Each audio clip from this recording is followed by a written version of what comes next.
اقرأ باسم ربك الذي خلق خلق الإنسان من علق اقرأ وربك الأكرم الذي علم بالقلم علم الإنسان ما لم يعلم. اعوذ باللہ من الشیطان الرجیم. بسم اللہ الرحمن الرحیم. الحمد للہ رب العالمین والصلاة والسلام علی سید الانبیاء والمرسلین. اما بعد. آج چھٹے پارے کا خلاصہ بیان ہوگا. اللہ تبارک و تعالیٰ سے دعا ہے کہ اللہ تعالیٰ صحیح طرح سے بیان کرنے کی، سننے کی اور اس پر عمل کرنے کی توفیق عطا فرمائے. چھٹے پارے کی ابتدا میں اللہ تبارک و تعالیٰ نے فرمایا لا يحب اللہ الجہر بالسوء من القول الا من ظلم، کہ اللہ تبارک و تعالیٰ برا قول پسند نہیں کرتے ہیں. اللہ تبارک و تعالیٰ برا قول پسند نہیں کرتے ہیں الا من ظلم، مگر اس شخص سے کہ جس پر ظلم کیا گیا ہو. جس پر ظلم کیا گیا ہو وہ ظلم کے بدلے میں کچھ برا قول کہہ سکتا ہے. پھر اللہ تبارک و تعالیٰ نے اس بارے میں یہود پر لعنت فرمائی اور لعنت فرمانے کی وجہ بھی بیان فرمائی کہ وہ یعنی یہود قسموں کو پورا نہیں کرتے ہیں، اپنے عہد کو پورا نہیں کرتے ہیں، اور وہ اللہ کی آیتوں کا انکار کرتے ہیں، اور اسی طرح سے انہوں نے اللہ کے نبیوں کا قتل کیا ہے. اور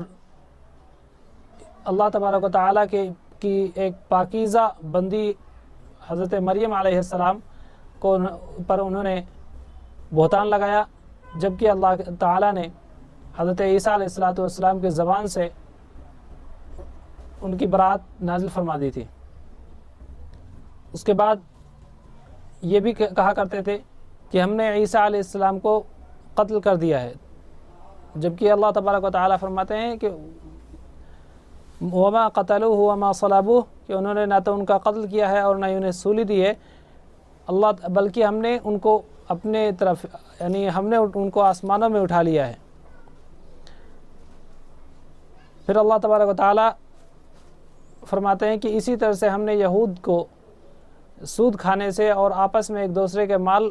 ناحق طریقے سے، باطل طریقے سے کھانے سے منع کیا تھا، لیکن ان لوگوں نے اس پر بھی عمل نہیں کیا. پھر اللہ تبارک و تعالیٰ اسی پارے میں یہود کے اس اشکال کا جواب دیتے ہیں جو وہ کیا کرتے تھے کہ حضرت موسیٰ علیہ السلام سے اللہ تبارک و تعالیٰ بذات خود براہ راست گفتگو کیا کرتے تھے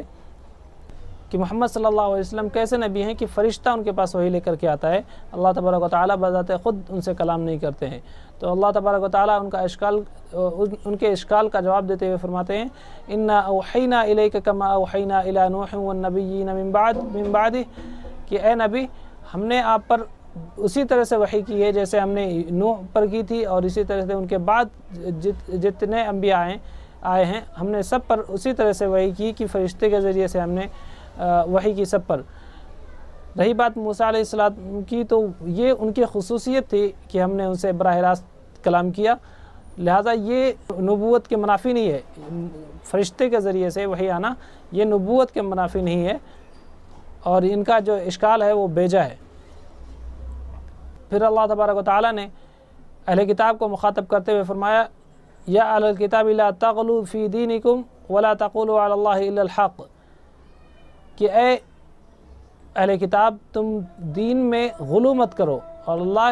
کے لیے حق بات ہی کہو. اور اسی طرح عیسیٰ ابن مریم کے بارے میں تم یوں کہا کرو کہ عیسیٰ ابن مریم اللہ کے رسول ہیں اور اللہ کا کلمہ ہے، یعنی اللہ تعالیٰ نے کلمہ کن کے کی قدرت سے ان کو پیدا کیا ہے. ولا تقولوا ثلاثۃ، اور اسی طرح تم یوں بھی مت کہا کرو کہ اللہ تین ہے، اللہ تین بھی ہے، ایک بھی ہے. انتہوا خیر لکم، تم اس سے گریز کرو، یہ تمہارے لیے بہتر ہوگا. ان اللہ الہ واحد، اللہ اکیلا ہی معبود ہے. اللہ تبارک و تعالیٰ اللہ تبارک و تعالیٰ کی کوئی اولاد نہیں ہے. اللہ تبارک و تعالیٰ اس بات سے پاک ہے کہ اس کی کوئی اولاد ہو. پھر اسی طرح اللہ تبارک و تعالیٰ نے فرمایا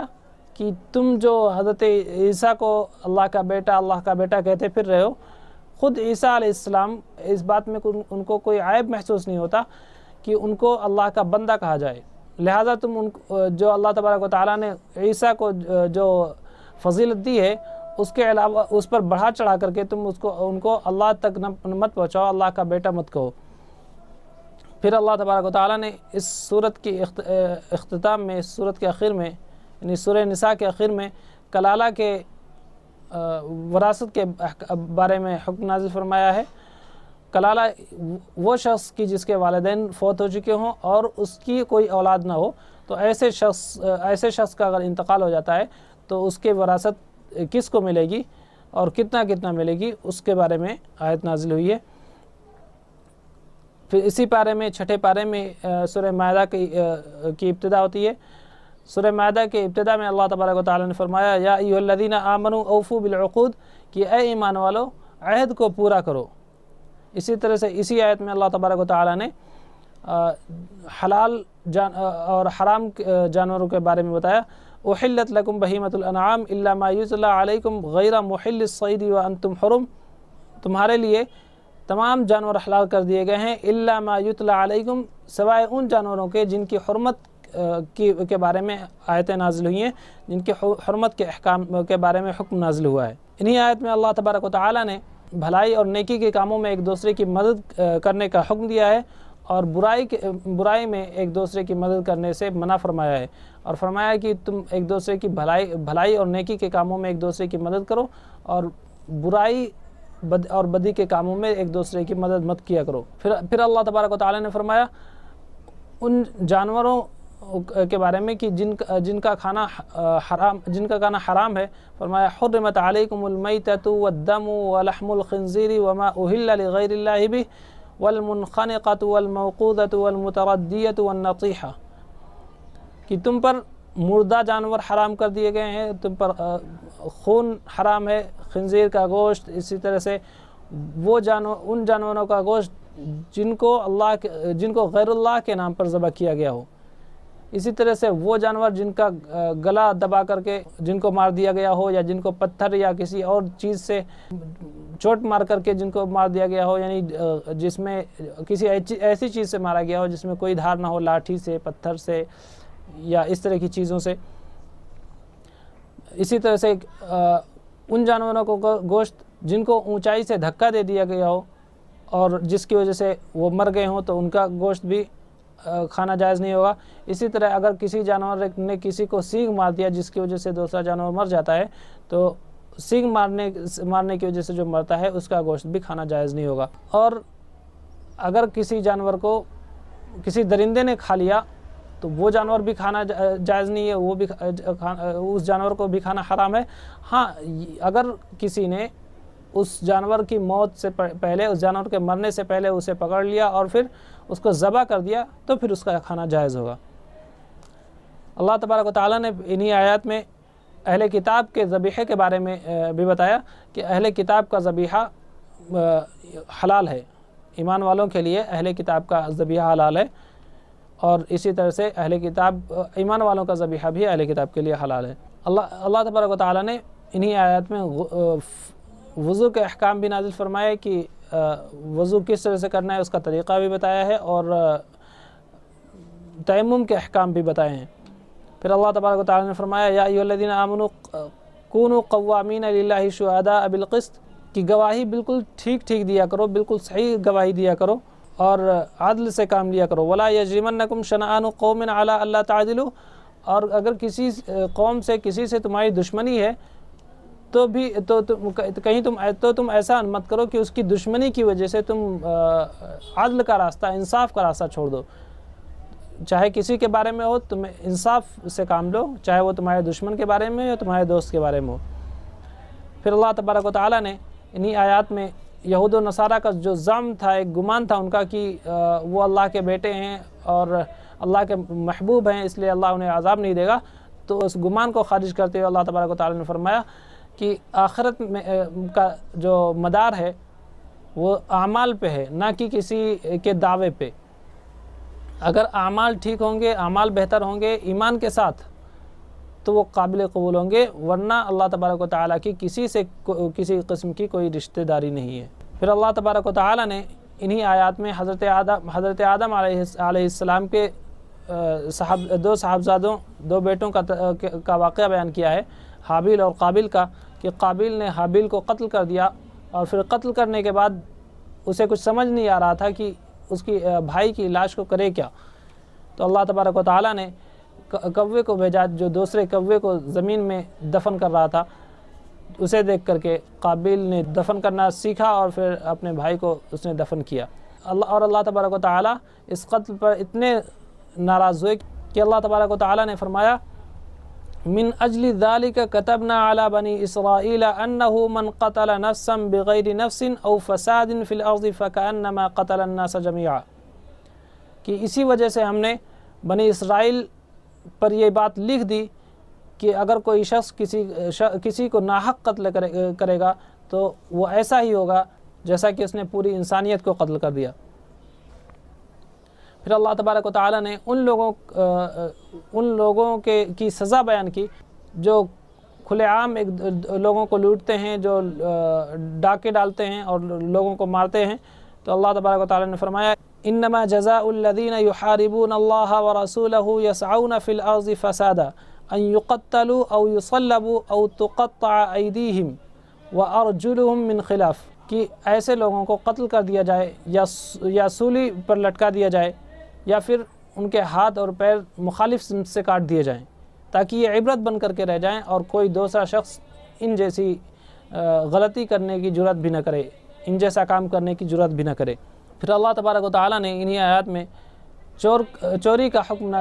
کے بارے میں حکم نازل فرمایا اور سزا بتائی کہ والسارق والسارقۃ فاقطعوا ایدیہما جزاء بما کسبا نکالا من اللہ، کہ چوری کرنے والے کے ہاتھ کاٹ دو، خواہ وہ مرد ہو یا عورت ہو، اس کے ہاتھ کاٹ دیے جائیں۔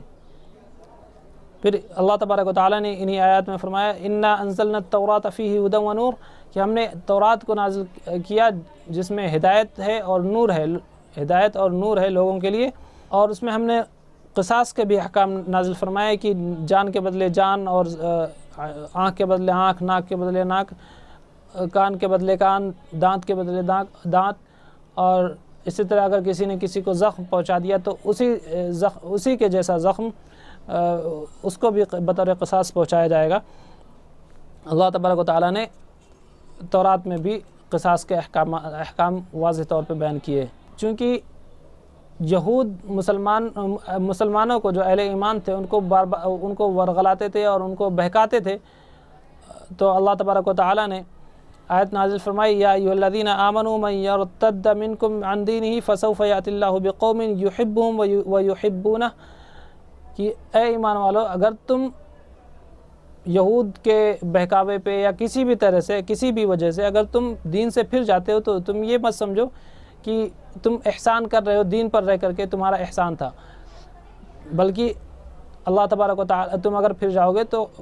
اسلام پہ کوئی اثر نہیں پڑے گا، اللہ تبارک و تعالیٰ تمہاری جگہ دوسری قوم کو لے کر کے آئیں گے، اور وہ قوم ایسی ہوگی کہ وہ اللہ سے محبت کرتی ہوگی اور اللہ ان سے محبت کرتے ہوں گے۔ پھر اللہ تبارک و تعالیٰ نے انہی آیات میں فرمایا کہ یہود و نصارہ سے جو ہے دوستی مت کیا کرو، یہود و نصارہ کو اپنا دوست مت بناؤ۔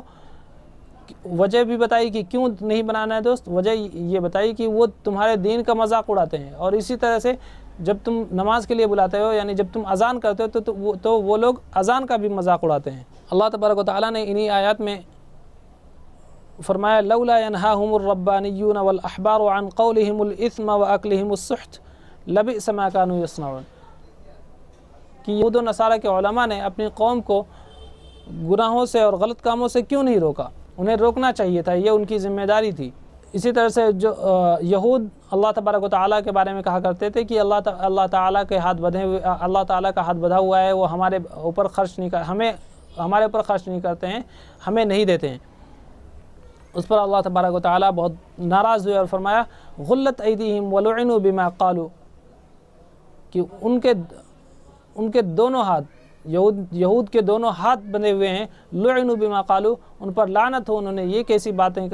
کرنی شروع کر دیں، بل یداہ مبسوطتان، بلکہ اللہ کے تو دونوں ہاتھ کھلے ہوئے ہیں، ينفق کیف یشاء، وہ جیسا چاہتا ہے خرچ کرتا ہے۔ پھر اسی پارے میں اللہ تبارک و تعالیٰ نے فرمایا لقد کفر الذین قالوا ان اللہ هو المسیح ابن مریم، کہ جو لوگ یہ کہتے ہیں کہ مسیح ابن مریم ہی اللہ ہیں وہ بھی گمراہ ہیں، اور اسی طرح جو لوگ یہ کہتے ہیں کہ اللہ تین میں سے ایک ہے یا اللہ تین بھی ہے ایک بھی ہے، وہ بھی گمراہ ہیں۔ وما من الہ الا الہ واحد، معبود صرف ایک ہی ہے اور وہ اللہ ہے۔ پھر اللہ تبارک و تعالیٰ نے فرمایا افلا یتوبون الی اللہ ویستغفرونہ واللہ غفور رحیم، کہ یہ لوگ توبہ کیوں نہیں کرتے، یہ لوگ اللہ تبارک و تعالیٰ سے، یہ لوگ اللہ سے معافی کیوں نہیں مانگتے، جبکہ اللہ تعالیٰ توبہ قبول کرنے والا، معاف کرنے والا اور رحم کرنے والا ہے۔ اسی طرح اللہ تبارک و تعالیٰ نے فرمایا مل مسیح ابن مریم الا رسول، مسیح ابن مریم، عیسیٰ ابن مریم ایک رسول ہی ہیں، قد خلت من قبل الرسل، جیسا کہ ان سے پہلے بھی بہت سارے رسول گزر چکے ہیں۔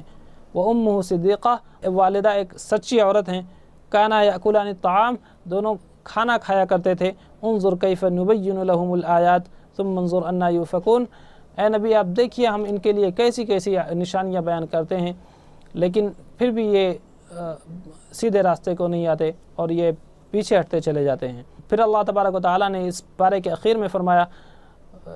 اسی بات کو دوبارہ فرمایا کہ قل یا اہل الکتاب لا تغلوا فی دینکم، کہ اے اہل کتاب تم دین میں غلو مت اختیار کرو، دین میں غلو مت پیدا کرو۔ ولا تتبعوا احواء قوم قد ضلوا من قبل واضلوا كثيرا وضلوا عن سواء السبيل، اور ایسے لوگوں کی اتباع مت کرو جو خود بھی گمراہ ہو گئے اور بہت سارے لوگوں کو بھی گمراہ کر دیے۔ پھر اللہ تبارک و تعالیٰ نے اس پارے کے بالکل آخر میں فرمایا کہ اے نبی، جو مومنین کے سب سے زیادہ مخالف اور سب سے زیادہ جو ہے عداوت کرنے والے ہیں وہ یہود اور مشرکین ہیں، اور نصارہ وہ مومنین کے بہت قریب ہیں۔ اس کی وجہ یہ ہے کہ ان میں دنیا پرست لوگ کم ہیں اور اسی طرح تکبر کرنے والے ان میں نہیں ہے۔ وَأَنَّهُمْ لَا يَسْتَكْبِرُونَ، اور ان میں تکبر کرنے والے بھی بہت کم ہیں۔ اسی پر اس پارے کا اختتام ہوتا ہے۔ اللہ تبارک و تعالیٰ سے دعا ہے کہ اللہ تعالیٰ ہمیں اس میں جتنے بھی اوامر و نواہی ہیں، اوامر پر عمل کرنے اور نواہی سے بچنے کی توفیق عطا فرمائے۔ آمین۔ وآخر دعوانا ان الحمد للہ رب العالمین۔